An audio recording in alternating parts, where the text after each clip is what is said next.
Hi guys, പുതിയൊരു വീഡിയോയിലേക്ക് എല്ലാവർക്കും സ്വാഗതം. അപ്പോൾ ഇന്ന് നമ്മൾ അടുത്തൊരു ട്രിപ്പ് പോകാം കേട്ടോ.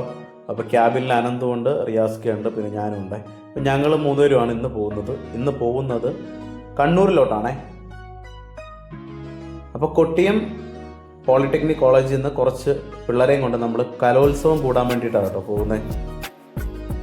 ഏകദേശം 1 മണിയോടുകൂടിയാണ് ഞങ്ങൾ കോളേജിലെത്തി കേട്ടോ. ഏറ്റവും ടാസ്ക് എന്ന് വെച്ചാൽ ലഗേജ് കൂടുതലായിരുന്നു. കാരണം ഇവിടെ ഇൻസ്ട്രുമെൻറ്റ്സ് മൊത്തം ഉണ്ടായിരുന്നു. ചെണ്ട ഉണ്ടായിരുന്നു, ഗിത്താർ, വയലിൻ, അങ്ങനെ വേണ്ട എല്ലാം, ഡ്രംസ്, സകല ഇൻസ്ട്രുമെൻറ്റ്സും ഉണ്ടായിരുന്നു കേട്ടോ. അപ്പോൾ ഇത് മൊത്തം വണ്ടിക്കകത്ത് പ്രോപ്പറായിട്ട് ഒരു ഡാമേജും ഇല്ലാതെ വയ്ക്കലായിരുന്നു ഏറ്റവും വലിയ ടാസ്ക്. പക്ഷെ ദൈവം സഹായിച്ച് ഒന്നിനൊരു ഡാമേജ് ഇല്ലാതെ പിള്ളേർക്കെല്ലാം സേഫായിട്ട് എത്തിച്ചു കൊടുത്തു കേട്ടോ. കഴിഞ്ഞ 2 വർഷം നടന്ന ഇന്റർപോളി കലോത്സവത്തിലെയും ചാമ്പ്യന്മാരായിരുന്നു കേട്ടോ ഈ കൊട്ടിയം പോളിടെക്നിക്ക്. അപ്പോൾ അതുകൊണ്ട് തന്നെ ഈ വർഷം അവർക്ക് ജീവൻ മരണ പോരാട്ടമാണ്. കാരണം മത്സരം വിജയിച്ച് കഴിഞ്ഞ് കപ്പ് എടുത്തു കഴിഞ്ഞാൽ ആ ട്രോഫി കൊട്ടിയം പോളിക്ക് സ്വന്തമാണ്. കാരണം എവർ റോളിംഗ് ട്രോഫിയാണ്. അപ്പോൾ അത് 3ാമത്തെ കിരീടം അവർ കിട്ടിക്കഴിഞ്ഞാൽ അവർക്ക് സ്വന്തമാണ്. അപ്പോൾ അതിൻ്റെ ടെൻഷനും കാര്യങ്ങളെല്ലാം ഉണ്ടായിരുന്നു കേട്ടോ. എല്ലാ പിള്ളേരും ഭയങ്കരമായ നല്ല രീതിയിൽ പ്രാക്ടീസും കാര്യങ്ങളും ചെയ്തിട്ടാണ് നമ്മൾ ഈ ട്രിപ്പ് പോകുന്ന വഴിക്ക് ഞങ്ങൾ സ്ഥിരം ചായ കുടിക്കുന്ന സ്ഥലത്ത് പ്ലാച്ചേരി ഞങ്ങൾ വണ്ടി ഒതുക്കി ചായ കുടിച്ചു. പിന്നെ രാത്രി ഞങ്ങൾ കുറയ്ക്കാനുള്ള കുറച്ച് സ്നാക്സ് കാര്യങ്ങളൊക്കെ മേടിച്ചിട്ട് ഞങ്ങൾ പോയി കേട്ടോ. അങ്ങനെ കുറച്ച് കഴിഞ്ഞപ്പോൾ നൈറ്റ് പിള്ളേർക്ക് ഫുഡ് കഴിക്കാൻ വേണ്ടി സ്പോട്ടിൽ നിർത്തി അവിടെ ഇട്ട് നമ്മുടെ നെയിം ബോർഡ് കാര്യങ്ങളൊക്കെ ഇട്ട് അവരെ ഒന്ന് ഹാപ്പിയാക്കി. ഏകദേശം 3 മണിയോടെ തന്നെ നമ്മൾ കണ്ണൂരെത്തി കേട്ടോ. കണ്ണൂരെത്തി പിള്ളേരെയൊക്കെ ഇറക്കി വിട്ടു, ലഗേജ് എല്ലാം എടുത്തു കൊടുത്തു. അപ്പോൾ പിള്ളേർക്ക് നിൽക്കാൻ വേണ്ടി ഹോസ്റ്റൽ കാര്യങ്ങളുണ്ടായിരുന്നു കേട്ടോ. അപ്പോൾ നമുക്ക് നിലവിൽ നിൽക്കാൻ ഒരു സ്റ്റേയോ കാര്യങ്ങളോ ഒന്നും ഇല്ലായിരുന്നു. പിന്നെ ഞങ്ങൾ അന്നത്തെ രാത്രി എന്തായിരുന്നാലും ബസ്സിൽ തന്നെ കിടന്നുറങ്ങി. ഏകദേശം കണ്ണൂർ വരാൻ ഞങ്ങൾക്ക് മഴ കിട്ടിയായിരുന്നു കേട്ടോ. ഞങ്ങൾ കോഴിക്കോട് കയറുമ്പോൾ തൊട്ട് തുടങ്ങിയ മഴയാണ്. അത്യാവശ്യം നല്ല രീതിയിൽ തന്നെ മഴയും പെയ്തായിരുന്നു. രാവിലെ എഴുന്നേറ്റ് കോളേജ് കാര്യങ്ങളൊക്കെ കണ്ട്, ഇതാണ് കേട്ടോ കലോത്സവം നടക്കുന്ന കോളേജ്. അപ്പോൾ കണ്ണൂരിൽ തന്നെയാണ്, തൊട്ടട എന്നൊരു സ്ഥലത്താണ് കേട്ടോ അന്ന് കലോത്സവം നടന്നത്. അവിടെയൊക്കെ കണ്ട് കാര്യങ്ങൾ കഴിഞ്ഞിട്ട് പിള്ളേരുടെ അടുത്തും പറഞ്ഞു, വിളിച്ചാൽ മതി നിങ്ങൾ എന്തെങ്കിലും കാര്യം ഉണ്ടെങ്കിലെന്ന് പറഞ്ഞ് ഞങ്ങൾ നേരെ റൂമിലോട്ട് പോയി. റൂം എടുത്തത് നമ്മൾ ഈ ബസ് സ്റ്റാൻഡിൽ തന്നെയുള്ളൊരു പ്രോപ്പർട്ടിയിലായിരുന്നു കേട്ടോ റൂം എടുത്തത്. അത്യാവശ്യം നല്ല റൂം കാര്യങ്ങളായിരുന്നു, വേറെ ബുദ്ധിമുട്ടോ കാര്യങ്ങളൊന്നും ഇല്ലായിരുന്നു.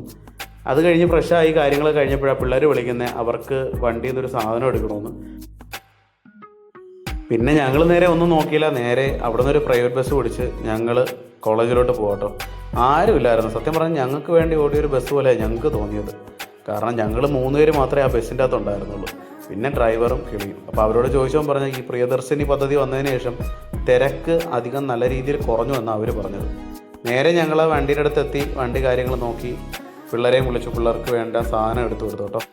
അപ്പോൾ ഞങ്ങളുടെ വണ്ടിയുടെ ബാക്കിലായിരുന്നു കേട്ടോ പോലീസ് വണ്ടി ഇട്ടിരുന്നത്. അപ്പോൾ അതുകൊണ്ട് തന്നെ വണ്ടി സേഫായിരുന്നു സൈഡിൽ. അപ്പം ഞങ്ങൾക്ക് സമാധാനത്തോടെ റൂമിൽ കിടന്നുറങ്ങാൻ പറ്റി. ഈ KK ടൂറിസ്റ്റ് ഹോമിലായിരുന്നു കേട്ടോ ഞങ്ങൾ 3 ദിവസം സ്റ്റേ അടിച്ചത്. അത്യാവശ്യം കുഴപ്പമില്ലാത്ത റൂമും കാര്യങ്ങളും ആയിരുന്നു കേട്ടോ. റൂമിലിരുന്ന് ബോറടിച്ച് ഞങ്ങൾ പിന്നെ നേരെ പ്ലാനിട്ട് ബീച്ചിലോട്ട് പോകാൻ വേണ്ടിയിട്ട്. അങ്ങനെ ഞങ്ങൾ 3 പേരും ബീച്ചിലോട്ട് പോകണേ. നേരെ ബസ് സ്റ്റോപ്പിൽ ഇറങ്ങി ഒരു ഓട്ടോ എടുത്ത് നേരെ നമ്മൾ തൊട്ടടുത്തായിരുന്നു ബീച്ച്.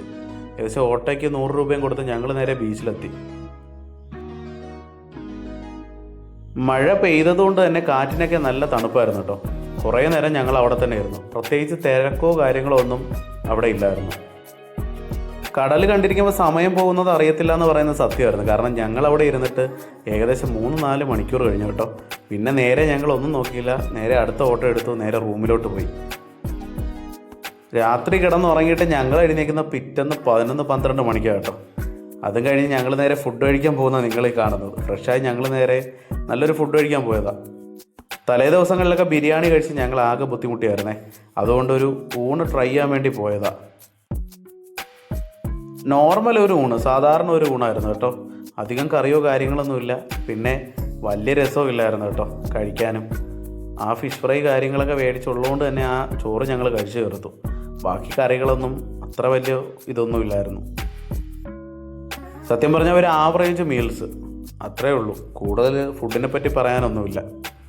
കഴിച്ചിറങ്ങിയപ്പോഴാണ് ഞങ്ങൾ ഈ ഓട്ടോ ശ്രദ്ധിച്ചത്. കാരണം ഇവിടെയുള്ള ഓട്ടോ എല്ലാം ഒരു ചരിവുണ്ട് കേട്ടോ ബാക്ക് പോർഷനിൽ. അപ്പോൾ കാണാൻ നല്ല ഭംഗിയുണ്ട്. നല്ല രീതിയിലുള്ള ആൾട്രേഷനും കാര്യങ്ങളും ചെയ്ത് ഒരുപാട് ഓട്ടോകളുണ്ടായിരുന്നു കേട്ടോ. ഞങ്ങൾ ആ ബീച്ചിൽ പോയ സമയത്താണെങ്കിലും നല്ല രീതിയിലുള്ള ഇതുണ്ടായിരുന്നു. അങ്ങനെ ഞങ്ങളെല്ലാം പറഞ്ഞ് കാര്യങ്ങൾ പറഞ്ഞിട്ട് ഞങ്ങൾ നേരെ റൂമിലോട്ട് പോവാം. കാരണം ഇന്ന് നമുക്ക് ചെക്കൗട്ടാണ്. ചെക്കൗട്ട് ചെയ്തിട്ട് നമുക്ക് നേരെ നാട്ടിലോട്ട് പോകാനുള്ളത് കേട്ടോ ഇന്ന്. അങ്ങനെ ഞങ്ങൾ നേരെ ലിഫ്റ്റിലെ കാര്യങ്ങൾ ഓരോ കാര്യങ്ങളൊക്കെ പറഞ്ഞ് തമാശയൊക്കെ പറഞ്ഞ് നിൽക്കുക. റൂമിൽ ചെന്നു കുറച്ചു നേരം കിടന്നുറങ്ങി. നേരെ വൈകുന്നേരം ആയപ്പോൾ ഞങ്ങൾ പൂട്ടി ഇറങ്ങി കേട്ടോ. റൂമിൻ്റെ ബില്ല് കാര്യങ്ങളൊക്കെ സെറ്റിൽ ചെയ്തിട്ട് ഞങ്ങൾ നേരെ ബസ്സിൻ്റെ അടുത്തോട്ട് പോവാം. ഇവിടെ നിന്ന് ഏതെങ്കിലും ഒരു പ്രൈവറ്റ് ബസ്സിൽ കയറി വേണം പോകാനുള്ളത്.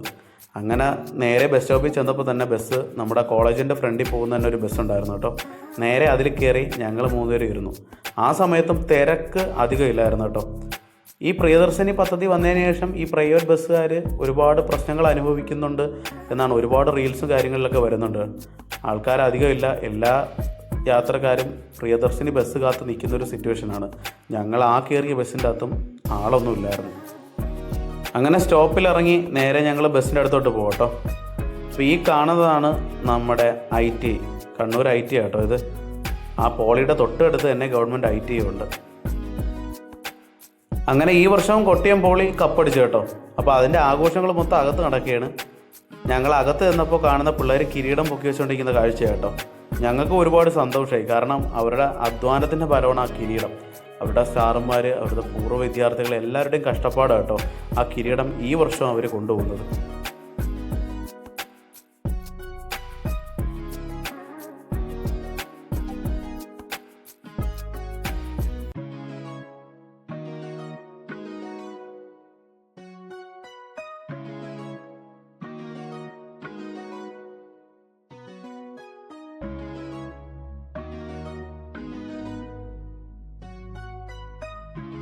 അപ്പം ഞങ്ങളും പിള്ളേരും നേരെ നാട്ടിലോട്ട് പോകാനുള്ള തയ്യാറെടുപ്പിലായിരുന്നേ. ഞങ്ങളുടെ ബസ്സാണ് അതോ ലാസ്റ്റ് കിടക്കുന്നത്, ആ ഒരു ലൈറ്റ് കാണുന്നില്ലേ. അങ്ങനെ മറ്റേ വണ്ടിക്കാർ മൊത്തം ബസ്സിൽ കയറി. അപ്പോൾ ബോയ്സ് മൊത്തം അതിൻ്റെ അകത്തായിരുന്നു കേട്ടോ. അപ്പോൾ ഗേൾസ് മൊത്തം ഞങ്ങളുടെ വണ്ടിയിലുമായിരുന്നു. ഇങ്ങോട്ട് വന്നപ്പോൾ ബോയ്സ് ഞങ്ങളുടെ വണ്ടിയിലും ഗേൾസ് അവരുടെ വണ്ടിയിലുമായിരുന്നു. നേരെ ഈ ട്രോഫി അകത്ത് കയറണം. അതാണെങ്കിലോ വലിയൊരു ട്രോഫി ആയിരുന്നേ, വണ്ടിക്കകത്ത് നേരെ ഇരിക്കത്തില്ല. അങ്ങനെ അവസാനം ഇതെല്ലാം സെപ്പറേറ്റ് ആക്കുന്ന പരിപാടിയായിരുന്നു പിന്നെ അവിടെ കണ്ടത്. ഓരോ നട്ടും ബോൾട്ടും ഇളക്കി ഇത് മൊത്തം സെപ്പറേറ്റ് ആക്കുക. നല്ല രീതിയിൽ സമയം എടുത്തു കേട്ടോ അത് സെപ്പറേറ്റ് ആക്കാൻ വേണ്ടി. അങ്ങനെ 4 ദിവസത്തെ കണ്ണൂർ ജീവിതത്തിന് ശേഷം ഞങ്ങളിതാ നാട്ടിലോട്ട് വരുവാണേ.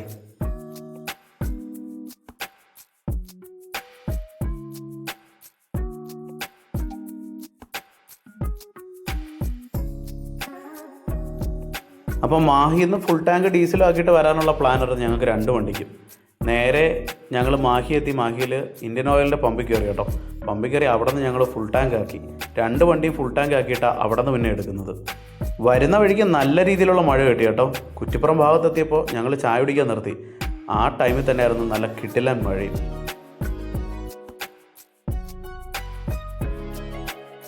അത്രയും നേരം പെയ്യാതിരുന്ന മഴ എവിടെ നിന്നറിയത്തില്ല, നല്ല രീതിയിലുള്ള മഴ കേട്ടോ പിന്നെ അങ്ങോട്ട് പെയ്തത്. ഏകദേശം ഞങ്ങൾക്ക് ഇങ്ങോട്ട് തിരിച്ചു വരുന്നെങ്കിൽ എറണാകുളം വരെ ഞങ്ങൾക്ക് നല്ല അടിപൊളി മഴ കിട്ടി. അങ്ങനെ മഴ ആസ്വദിച്ച് ഞങ്ങൾ നേരെ നാട്ടിലോട്ട് വരുവാണേ. ഒരുപാട് ഓർമ്മകളും സന്തോഷവും തന്നൊരു ട്രിപ്പായിരുന്നു കേട്ടോ ഇത്. അപ്പോൾ നിങ്ങൾക്ക് ഈ വീഡിയോ ഇഷ്ടമായെങ്കിൽ ലൈക്ക് ചെയ്യാനും സബ്സ്ക്രൈബ് ചെയ്യാനും മറക്കണ്ട. അതുപോലെ തന്നെ ഞങ്ങളിടുന്ന വീഡിയോസൊക്കെ നിങ്ങൾക്ക് പെട്ടെന്ന് കിട്ടാൻ വേണ്ടി ആ ബെൽ ബട്ടൺ കൂടെ ഒന്ന് അമർത്തിയേക്കണേ. അപ്പോൾ അടുത്തൊരു വീഡിയോയിൽ കാണുന്നവരെ ബൈ ഫ്രം ഗോകുൽ.